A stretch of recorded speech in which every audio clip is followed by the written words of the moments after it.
pwede sa Lunes, Martes, Miyerkules, Huwebes, Biyernes, Sabado. Lalo na sa Linggo.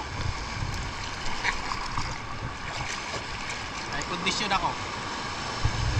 Kailangan magpa-hair straightening at magpakulot.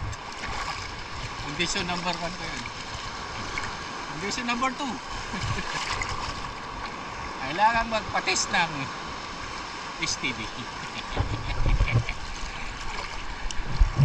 May challenge.